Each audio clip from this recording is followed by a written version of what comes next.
Welcome back to the Ivy Unleashed podcast. Today, you are tuning in with hopefully a new view. It has been 5 years in the making, and your girls officially have a beautiful camera. Yes. You're looking at podcast hosts, also tech girlies, and we're trying to figure this tech thing out as we record a podcast. So welcome to the real, the raw. Yeah, we've been recording with an iPhone, which it's a great camera. Yeah.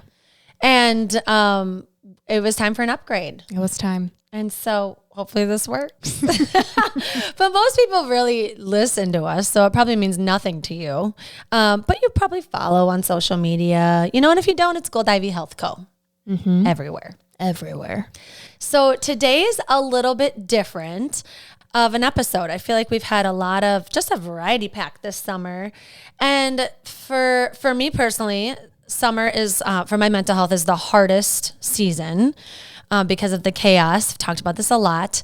And something Brooke and I really wanted to share with you are our invisible struggles. Maybe things like we've maybe hinted at on the show or we've talked about in the past, but where we're at now, what we struggle with that people, looking from the outside, you see the highlight reel, you see the fun stuff, you see us working out.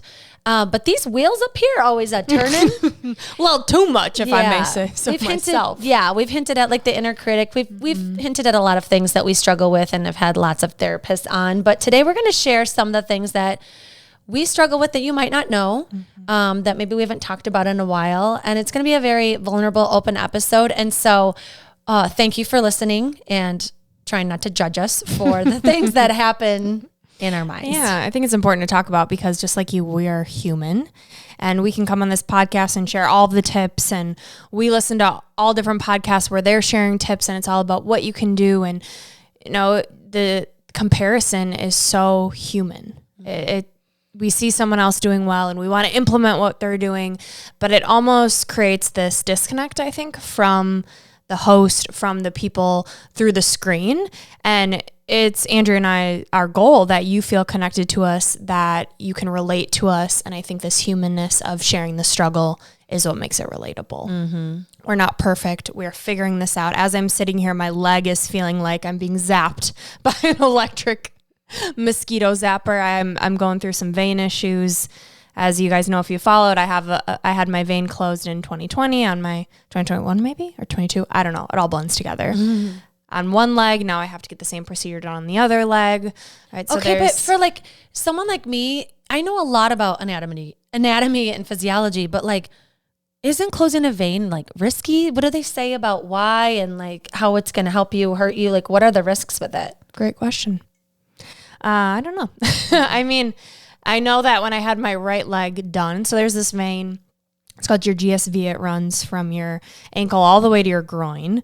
And when I was training for our first marathon, Andrew and I were going to do Nashville, it ended up causing me a lot of issues. I couldn't walk on it. I was driving with my left foot. My right leg was up on the passenger seat. Remember, I had to keep it elevated. Ian had gotten it was right when Ian and I started dating. He got in a boating accident and my leg was causing me issues. So he was pushing me in the ER with a boot on, and he was pushing me in a wheelchair, and we both had his and hers foot issues. It was really cute. He should have ran for the hills. That's when he knew that this was going to be a journey of health together.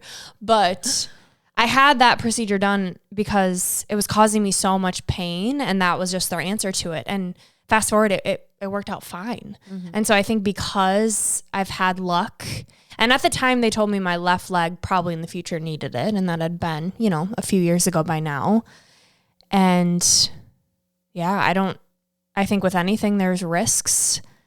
The doctor seems very confident. They go in with what's basically saline solution, and it just closes the vein. And then your blood flow just figures out a different way to get to your heart and to different areas. And the body is just kind of bananas. So you've got this Western doc that's saying, this is what we do, this is what he specializes in. And then you have the Eastern side of things that say you're way too young to have veins closed, which totally agree. There's a lot of different things you can do, supplements you can take to help strengthen your vascular health. But I'm also here, I work out for a living and I'm in pain. Yeah. So it's a weird, what the hell? Like, you are 29, you're having veins closed. It's scary, you know? Yeah. So, and I think too, like, this is exactly why I want to talk about this, because it's like there are people walking next to you, sitting on the city bus, at your kid's soccer game with you, at work with you, that are struggling physically with pain. I was just at a baby shower, and my friend's dad was talking about his knee and how it all day long, every day is throbbing, and he needs a knee replacement. And so it's like, yes, these things even come with age, but you're 29. right. And with age too, it's like you're still a person trying to function, and you're in chronic pain. Like, I think it's just a way to give more people grace. Like, you really don't know what people are feeling, experiencing, why they might have no patience, why they seem off. Like, it's not you, it's them. And like, really trying to have that compassion for people or asking the open-ended question, like, what's going on with you today? Like, how are you? Like, you look sad, or you look like you're stressed, like, is something going on? And just kind of letting people have the floor to say, you know, it might be chronic pain, it might be something else. Yeah. Yeah. And sometimes, like, you just don't want to talk about it, right? Like, I think when someone asks you how you're doing, there's do you really want to know? Like, I don't want to get into it. It can become such a rabbit hole. And, you know, when you deal with chronic illness and this is your story, it's like you learn how powerful the mind is.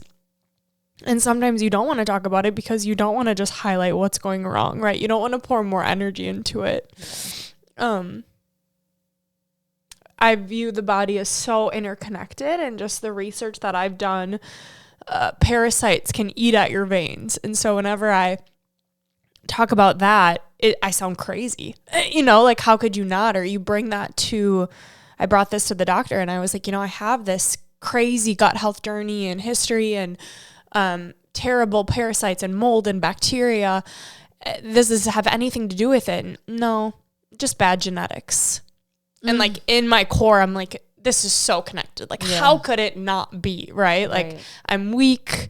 I've been going through this. And so that also plays a huge factor in this story of, like, how do we have these sides of medicine that are so polarizing? Like, you have a doctor who's going to close a vein and doesn't believe that everything could be interconnected. Yeah. And I was somewhere last week, and I overheard someone saying, what I learned in medical school was treat 'em and street 'em. And that was like a knife to my heart. It's been my experience. So it is tough when you have a different medical condition that could be easily fixed by a procedure, but that's not really your way of viewing things anymore. You know, I've gotten so away from Western medicine that I do fear someday, like, giving birth and prescriptions. I'm like, it's so tricky when it comes to mental health. And I know a lot of people listening who have struggled with their health, like, they can relate to that of like, what is the long-term effect of this going to be? And do I just blindly trust? Well, and also I think of myself too, like, I have kind of authority issues of, like, people tell me what to do. Cause it's that struggle and that balance of, like, trusting an authority figure that has had more education than you in this thing. So you're like, okay, well, you probably know more what you're talking about, but if something feels off in you, it's not something you want to ignore. You know, you don't want to ignore yourself or your gut.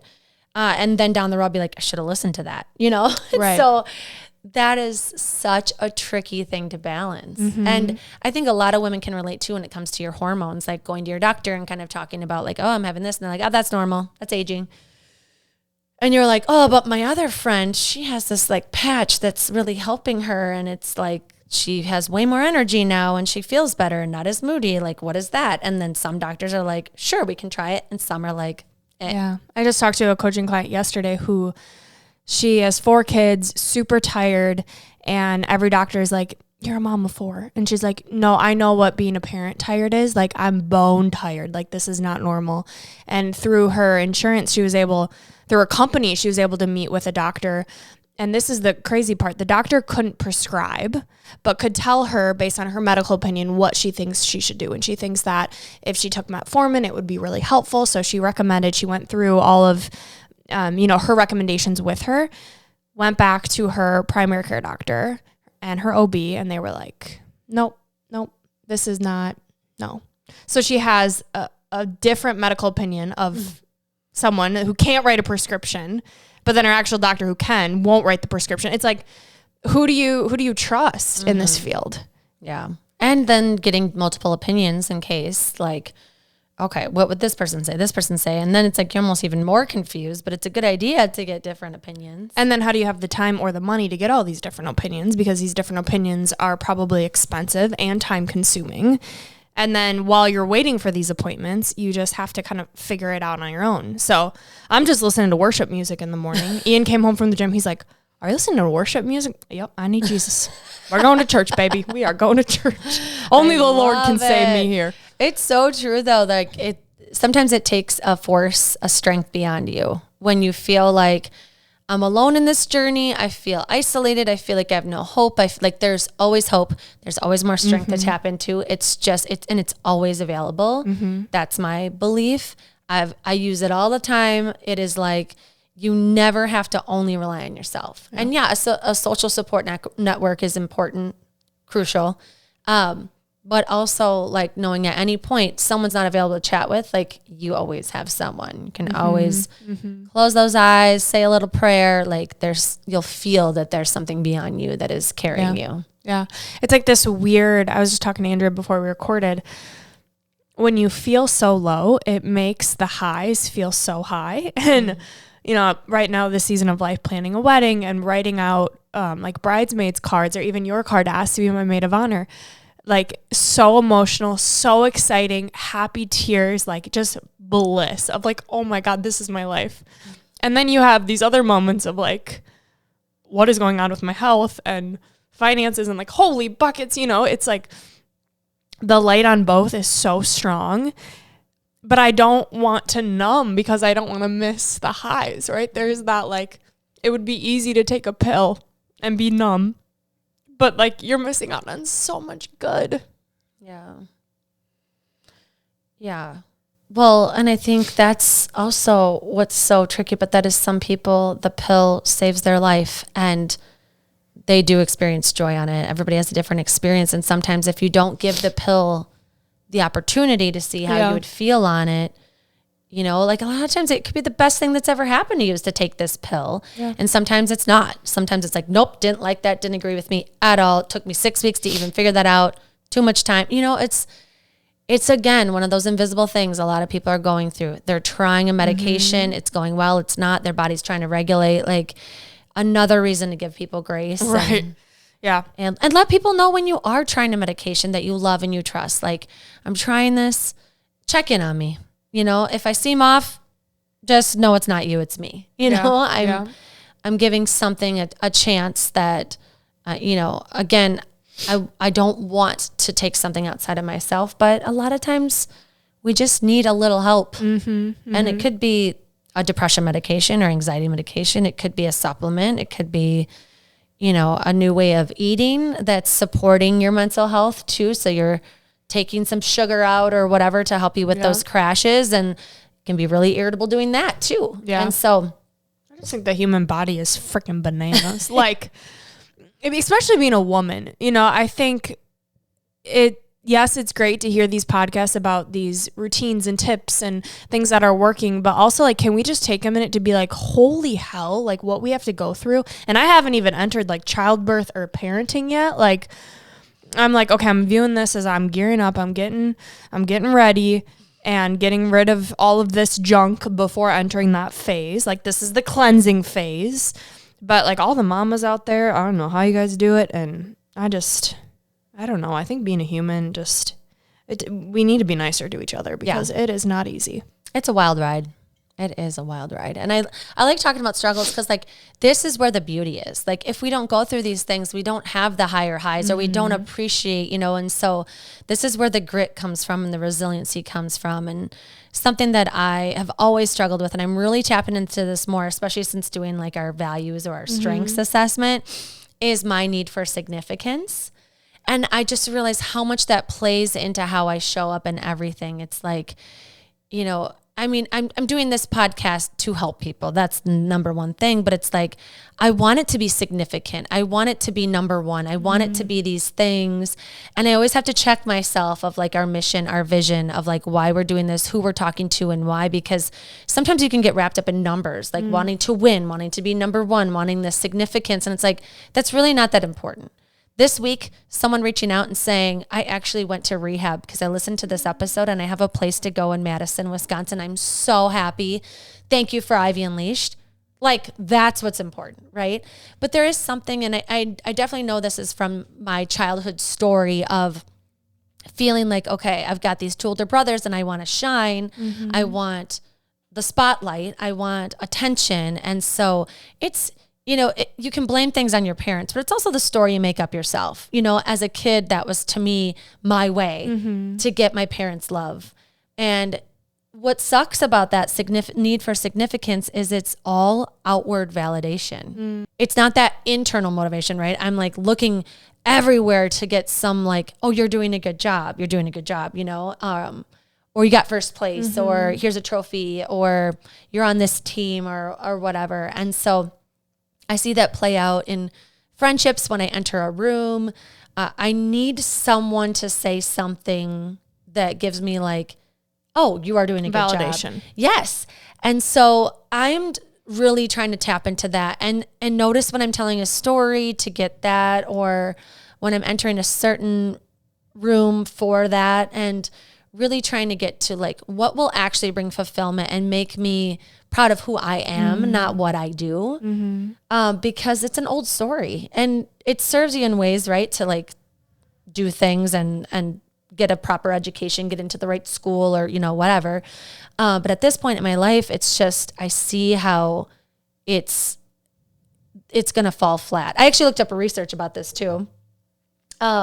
And it says research shows that I might be choosing what I do in life based on what will bring me acceptance and praise. Ooh. So something that helps is really finding joy in the journey of the pursuit of what I'm doing, which I do think I'm pretty good at, of finding, like, I love finding the little, like, I'm like such a gratitude person, but it's like, I could just focus on the medal of the marathon, but I love the training. I love getting into that, or like building a business. Like, you know, I'm like all about finding like the gratitude in landing a guest or celebrating a review, or, you know, those types of things, because that is really what it's about. Yeah. I think it's, you know, human to like need that validation, but where the progress comes in is you being able to check yourself of like, am I doing this because this is actually fulfilling, or I'm saying yes out of obligation, or hopefully someone else sees me and recognizes me.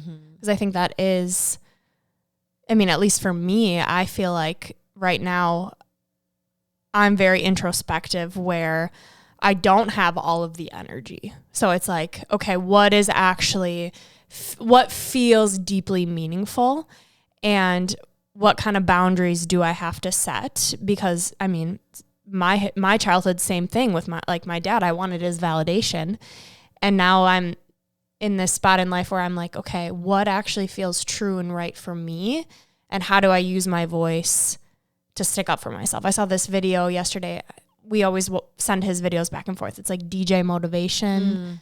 This ball guy, he just straight fire. But he was talking about how everyone wants more income. Everyone wants more income and success. But what is income? It's actually your outcome. And so how do you get that? It's what you pour into you. Anything that starts with self-worth, self-validation, all of this produces that outcome that you're looking for, but it starts from within. And I'm like, ooh, that's good. And they will always match. So if you feel like your self-esteem sucks, you're not going to attract the partner. You're not going to get the income. You're not going to, you know, have the outcome that you're looking for. So that's that was a really good one. I think you sent it to me, didn't you? Did I? Yeah. Probably on Instagram. Yeah. It's just so, it's those reminders that we constantly need. Like, even when I feel like I'm really struggling, whether it's with anxiety or my health, it's like that pause of, okay, what do I need to redirect here? Is it what I'm consuming? Am I helpful? Like, whether it's motivational content or just funny videos. Like, I think I forget how important it is to just laugh and to like watch stupid videos. Like, that brings me so much joy when we're on trips and I'm like legs up the wall and I'm just scrolling, just laughing, like dying of laughter. We almost peed our pants. Where were we? We were in Dallas. Yeah, like that's the shit that fills me up. Funny. And I need to remind myself that it doesn't matter all how it looks on the outside. Like, it matters how it feels on the inside. And I think I'm getting to the point where I care less. And that's really amazing because you're in your 20s. I feel like that comes in like your 30s. People and 40s. are like, yeah, when you're in your 40s, you just don't give enough. And I'm like, I kind of want that now. Yeah. Like, well, I think having issues with your health where, like you said, you don't have a lot of energy, like you don't have a lot to spread to like stuff that doesn't matter. Like something I do, like a tangible example of like what I do. I will be talking to someone. Yesterday, I'm talking with this other parent at a soccer game who's introducing himself. The other team, they're from Maryland. So me needing my significance right off the bat, tell him that, I'm running a marathon in all 50 states. I want that like, oh, you are? It's like, that does not add value to the conversation. If you're getting to a deeper level, it's asking him something about, oh, what do you like about Maryland? Or where in Maryland? Oh, I have a connection in Maryland. Like, have you ever done this? Or, and so in real time, that is how I have to stop myself and be like, don't make this about needing significance. Like, you're never going to see this guy again. He lives in Maryland. Like, ask him something about himself, Yeah. But it's such a human need to need that significance. Like, I don't think it's just a you thing. Like, a lot of people like to talk about themselves. Yeah. And they like to feel important or worthy of having this conversation of like, why should you take the time to talk about me? Like, look at how cool I am. Yeah. It's like a mind F when you really think about it of like, what is all this for? And I had this thought as I was back home celebrating this past weekend, my brother's fiance, they're getting married and they're having a baby. And I'm like, just the simplicity of a shower and like not needing to grind and work and produce and just like being and enjoying what's coming up is so special. I'm like, I need more moments like this where it's not about producing. It's not about hitting a number. It's about being. And we worked with Catherine, our coach, on this so much of when you're in those states, like that's when the success comes. Like, you're texting me saying, hey, we just hit this number. Hey, just put this check in our bank account, as I'm like high on just rubbing the belly, like it's like when you drop the need for all of these external things, that's when the external things come. I think it's like, I don't know. And remember how you used to hate when people said that? You used to hate it. You're like, oh, easy for you to say. Now you're in it. Now you see proof that it can happen. I do. And I also struggle with that because I'm also working so hard. And now I have these things that like I'm paying off crazy debt because I'm also now back to working full time on top of Gold Ivy, so it's kind of hard for me. Like, yes, I'm trusting, but I'm also putting in the work for these results. So I think but so is everybody else. So like when you say that, it's like people are working full time and have 4 kids. You know what I mean? I know, but I'm saying like just sit back and enjoy. Yeah. It's like, yeah, it's hard. That's what I'm saying. It's relatable to anybody. You don't have to be an entrepreneur doing 2 jobs. Like, people that are parents it's like having 17 jobs. So it's like every person, it's like telling a mom, enjoy your kids. It goes so fast. People say that and it's like, okay, I'm trying, but like, I'm also managing their schedules and making them food and worrying about money. And, it's like, it's the same thing where it's like, everybody's working hard. There's hardly anybody lazy that I know. Right. And to tell someone to enjoy is hard, but it's like, what you're saying is you are living it. Like, you've heard that and now you're doing it and you're experiencing it. So it's like, give it a shot of allowing sometimes to just rest, sometimes to just be and see and like observe the fruits of that, whatever that might be. Yeah. Because it's not always easy, right? When you're in fight or flight and you're in survival mode and people are telling you to relax and enjoy your kids, you're like, right. Okay. That's why it's like those videos that we see and that I send you, like, yes, I believe in them and I feel them and I I get it, but I'm also like, okay, but there's like another side to it. You know, there's different entrepreneurs that I follow who they have worked their ass off and now sold businesses and now are online saying, take care of your nervous system. It's like, well, right, you just sold your business for $1 billion and you have free time in your day. You know, so it's like, as we're sharing here today, I just want to share that I recognize there's this, yes, easy for you to say, but I also see the value in it. And so I'm trying to find a way to hold space and what that looks like for me. And why this podcast is so beautiful is because you're doing it in real time and you're sharing the polar sides of it. And it's just like you started out, you're saying like, I have these low lows and I have these high highs. And it's like, that is, you know, that's exhausting to try and be present in both of those, you know, because it's fleeting, you know, the good, you know, stuff. Cause then it's like, you got to get in your car and then drive 6 hours and whatever. So it's a practice, I think, you know, trying to like create awareness around when you're not being present or when, God, my body is really screaming for me to sit. Right. Or like reflect on what it means to be a mom and the type of mom you want to show up. Like taking some time for yourself, getting away or having a little bit of time in the morning or at the end of the night to like, you know, am I showing up the way I want? You know, is this, I'm in it. I'm building the business. I'm building my family. I'm getting married. I have my dream job or I'm working towards it. Like in the midst of that, are you checking in with yourself? Because this monkey mind can just ruin the journey. It can really ruin the journey. And I think these check-ins are really important to think about. And that's why I'm so happy we're talking about this. Yeah, I mean, it forces you to be honest, right? Like when you're in a spot that you don't want to be at and you recognize you need help or that you don't want to stay stuck, I think the only way out is through, like you've heard before. But how do you get through is you're really honest. Like, hey, this sucks. I don't like it. Or I can't care about what people think anymore because it's taking way too much energy and I'm going to do what I need and I'm going to say what I need and I'm not going to feel guilty or have shame about it and just let that be the truth. And that truth is the gift in all of it, right? Like what a gift. And for your peers that are in their 20s, because like my peers are just tapping into this 10 years older than you. So like to have that gift 10 years earlier than most people, because usually it's like, you know, you start to get late, you have your kids and then you care so much when they're little because you don't know what you're doing. And then once you kind of get in your groove, then you start caring less. Like the fact that you have this now is amazing. Yeah. I mean, don't get me wrong. I do care. I care a lot, but I'm in the journey of trying to care less. Yeah. And like not having to explain yourself. I think that's huge. Like, I just don't want to, and that's okay. Or instead of saying, hey, let's drive this far, like, I can't make it, I'm sorry. Yeah. And not needing a reason for like needing a free weekend. Just because you have the space, the capacity doesn't mean you should.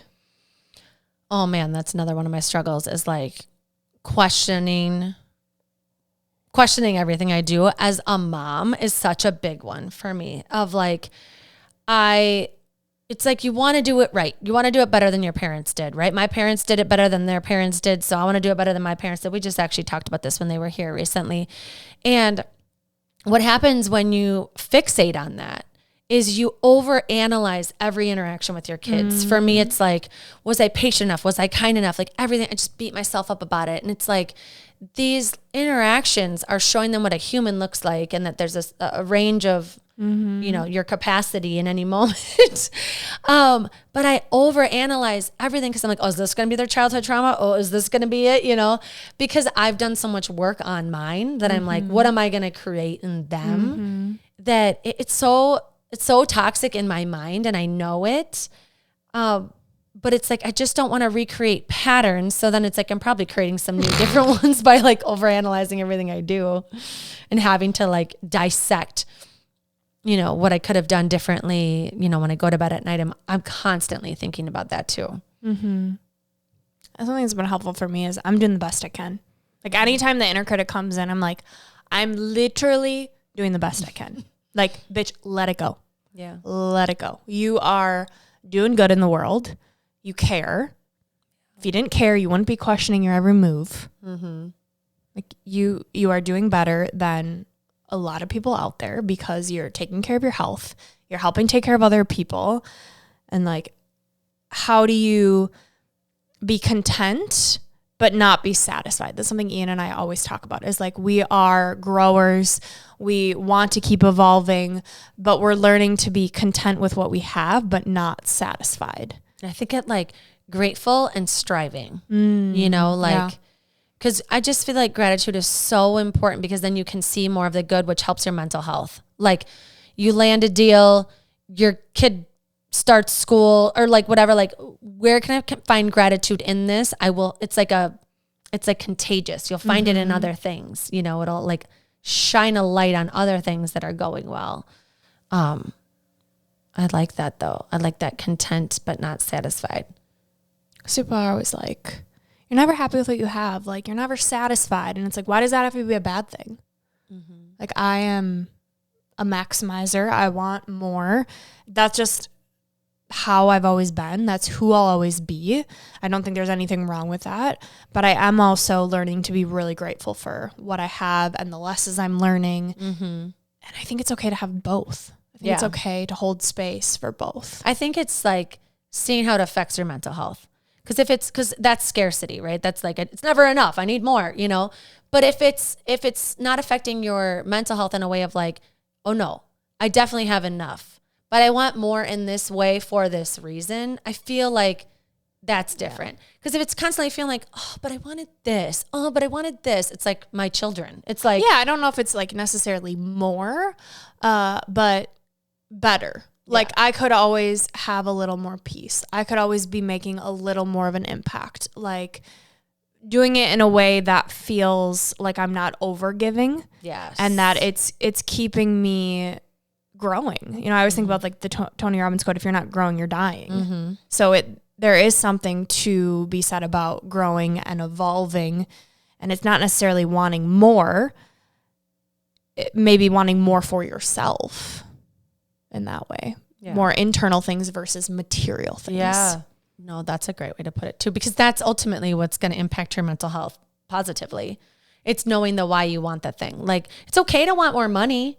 What do you want it for? And why is it so important to you? What's the value of that money? What is it going to bring you? Because when you attach that, it's like, you know, that's when you'll attract it even more, is knowing like, I'm not being like selfish for wanting more money. I want it because I want to make a memory with my family, and I really want to be able to pay for my daughter's dance lessons, or, you know, whatever it might be.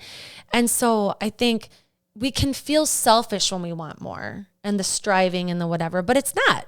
It's like human nature is to want to do better, think bigger. You know, I think that's at least how I feel. And I know that you're similar in that, like, it's okay to not be satisfied, because we do have dreams and desires that want an answer. Mm-hmm. And so I think attaching your why and really understanding yourself is the key to that. Mm-hmm.